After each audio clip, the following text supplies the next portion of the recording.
আসুন, প্রতিহিংসা প্রতিশোধ নয়, পারস্পরিক ভালোবাসা। দীর্ঘ ১৭ বছর পর স্বদেশের মাটিতে পা রাখার যে আনন্দ, সে আনন্দ এখন পুরোপুরি উপভোগ করার সুযোগই পাননি তারেক রহমান।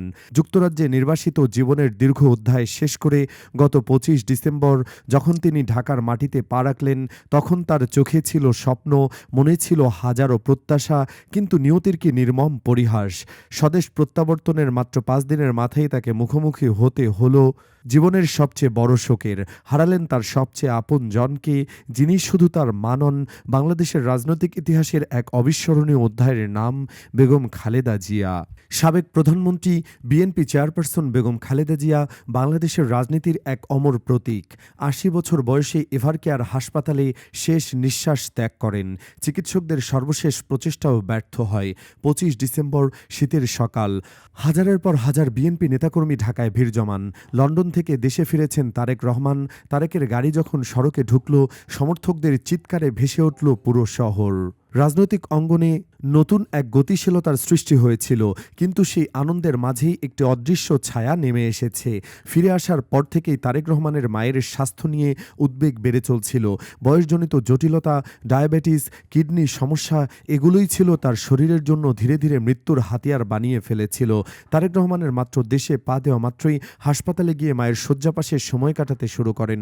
রাজনৈতিক সভা, জনসংযোগ সবকিছুকে পিছনে ঠেলে দিয়ে তিনি শুধুমাত্র মায়ের পাশে থাকার চেষ্টা করেছিলেন। আমি এখন শুধুমাত্র মায়ের পাশে থাকতে চাই, তিনি বলেছিলেন।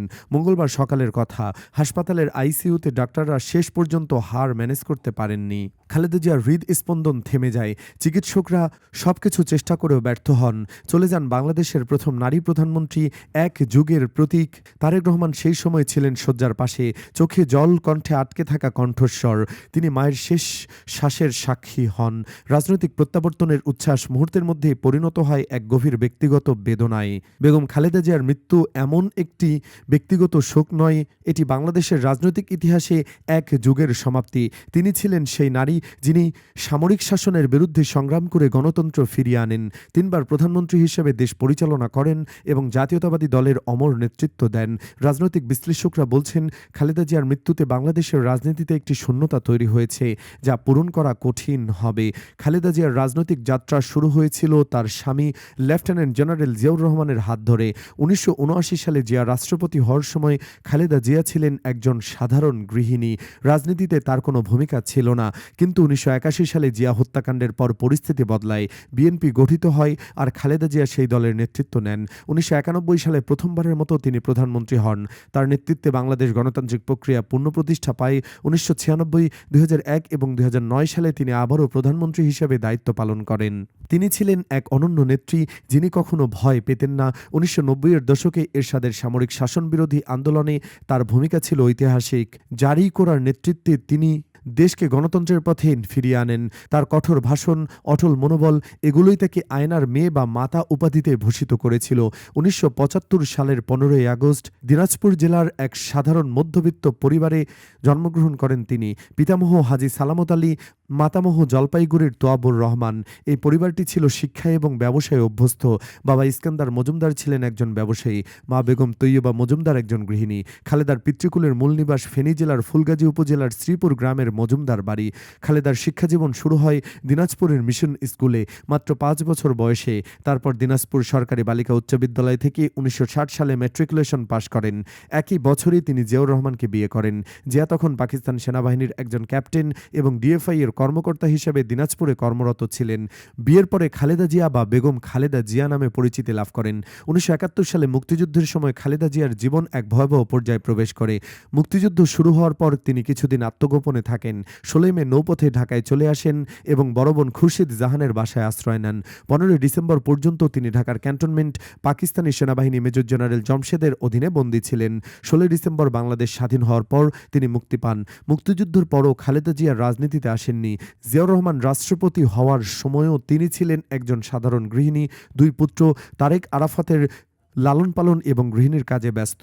১৯৮১ সালে জিয়া হত্যাকাণ্ডের পর পরিস্থিতি বদলে যায়। বিএনপি গঠিত হলে খালেদা জিয়া দলের নেতৃত্ব নেন এবং বাংলাদেশের রাজনীতির কেন্দ্রে উঠে আসেন। খালেদা জিয়ার দুই সন্তান, বড় পুত্র তারেক রহমান এবং ছোট পুত্র আরাফাত রহমান কোকো। তারেক রহমান বর্তমানে বিএনপির ভারপ্রাপ্ত চেয়ারম্যান।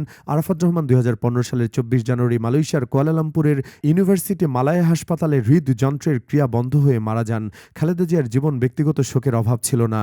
1981 সালে স্বামী জিয়াউর রহমানের হত্যাকাণ্ড, 2015 সালে ছোট পুত্র আরাফাত রহমান কোকোর মৃত্যু, এগুলো তাকে বারবার গভীর শোকে ডুবিয়ে দিত।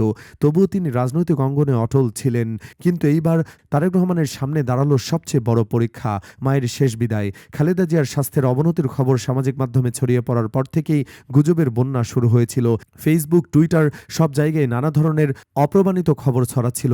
কেউ বলছিল খালেদা জিয়া এখনও জীবিত, গুজব ছড়াচ্ছে আওয়ামী লীগ, আবার কেউ বলছিল তিনি ইতিমধ্যেই প্রাণত্যাগ করেছেন। এই অস্থিরতার মাঝে হাসপাতাল কর্তৃপক্ষ চুপচাপ তাদের কাজ চালিয়ে যাচ্ছিল। কিন্তু মৃত্যুর পরের দিনই সরকারি প্রেস রিলিজে আনুষ্ঠানিকভাবে ঘোষণা দেওয়া হয় যে বেগম খালেদা জিয়া 80 বছর বয়সে এভারকেয়ার হাসপাতালে শেষ নিঃশ্বাস ত্যাগ করেছেন। এই ঘোষণার পর থেকেই সামাজিক মাধ্যমে গুজবের জঙ্গল নেমে যায়। মানুষ শুধু এক বিষয়ে একমত, এক যুগের পরিসমাপ্তি ঘটেছে। খালেদা জিয়ার মৃত্যুর পর বিএনপি নেতাকর্মীরা গভীর শোকে ডুবে পড়েছেন।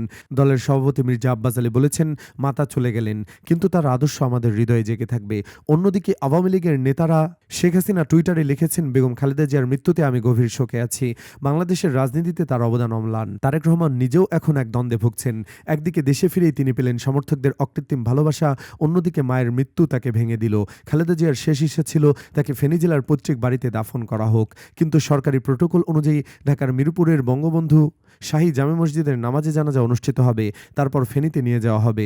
লক্ষাধিক মানুষ তার শেষ দর্শন করতে ঢাকার রাস্তায় ভিড় জমান। বাংলাদেশের রাজনৈতিক ইতিহাসে খালেদা জিয়ার নাম স্বর্ণালী অক্ষরে লেখা থাকবে। তিনি ছিলেন একজন নারী যিনি পুরুষ প্রধান সমাজে দাঁড়িয়ে দেশের নেতৃত্ব দিয়েছিলেন। তার জীবন ছিল এক সংগ্রামের মধ্য দিয়ে তিনি ইতিহাস গড়েছিলেন। এখন তারেক রহমানকে দেখতে হবে কিভাবে তিনি মায়ের অসম্পূর্ণ স্বপ্ন পূরণ করবেন আর কিভাবে বিএনপিকে নতুন গতিশীলতা দেবেন। কিন্তু একটি বিষয় নিশ্চিত, খালেদা জিয়ার মৃত্যু বাংলাদেশের রাজনীতির মানচিত্র বদলে দেবে। একটি যুগ শেষ হয়েছে আর নতুন যুগের সূচনা শুরু হয়েছে শোকের মধ্য দিয়েই।